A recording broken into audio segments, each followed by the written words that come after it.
تنظيف الزليج البلدي بطريقه صحيحه. هاد الزليج البلدي اللي كيتكون مجموعه ديال لي بياس وكيتخدم بواحد الطريقه معينه وكيتميلونجا بالسيما وكيتحط وكيتبوزا كيفاش يمكننا نقيوه من بعد دي طرافو، سواء الا كنا صلحنا شي محل فيه زليج بلدي درنا الصباغه ولا عاودنا السيما ولا عاودنا شي امر معين، او لا كان باقي كاريمون دي طرافو جداد اللي حيت الجليد كيتخدم على اتساع، ما كيتخدمش حتى تدفين الدنيا، حيت هو براسو كيدير شويه ديال الروينه وكيدير شويه ديال الجلاخ، دونك تيتخدم على اتساع قبل ما يدخل الصباغ قبل ما يتفينا. وتا الاخر عاد كان يمكننا نديروا له واحد نيطواياج كبير باش يعاود يرجع الجماليه ديالو النيطواياج. دونك كنشوفوا في هذا الفيديو شي نصائح معينه وشنو يمكننا نخدموا وشنو هما الادوات اللي يمكن نخدموهم باش ننظفوه بطريقه صحيحه بلا ما يتكرفس لينا ولا يتجرح ولا نديروا له شي برودوي اللي يخرج له على ديك لا بريونس ودوك لي كولور ديالو. حنا في هذا المحل اللي كتشوفوا كانوا دخلوا جداد، كان جليج بلدي، كان اون بارتي اللي كاينه ديجا بوزي قديمه، وكاين جليج بلدي اللي عاد صايبناه.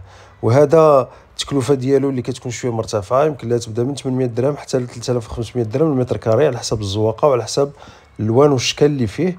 دونك هادشي اللي كيحتم علينا بان تكون التنظيف ديالو يكون بطريقه صحيحه ويكون بطريقه حرفيه. هاد الناس اللي كيبوزيو هاد الجليج بلدي هما تيتكلفوا بالقضيه ديال النيطواياج حتى الاخر، وكيديروا له واحد المساحه سبيسيال بدي برودوي سبيسيو. او لا الا كان عندنا كما قلت لكم في محل عندنا جليج وكاع درنا شي صباغه ولا غير بفعل ولا بمده وبالزمان وبالوقت، كي هاد الجليج البلدي كيشد في الجوانات ديالو، كيشد شويه الغبره شويه الوسخ. هادشي اللي كيحتم علينا بنا ننظفوه بطريقه صحيحه. دونك حنا بالنسبه للنيطواياج ديالنا تيكون تشطيبه عاديه، ونشير بان الشطابه اللي كنديرو شطابه ديال ماشي ديال السلك حيت السلك كتجرحو، شطابه عاديه ديال البلاستيك، الشطابه اللي كتكون في الديور التقليديه. كنشطبوه غير باش نحيدو الشوائب ولا يكونوا دي بوين صغار ديال السيمان، نقيطات صغار ولا شي نقيطات صغار ديال الصباغه، كنشطبوه باش نحيدو حتى ديك الغبره. عاد كنديرو النيطواياج سبيسيال ديالو.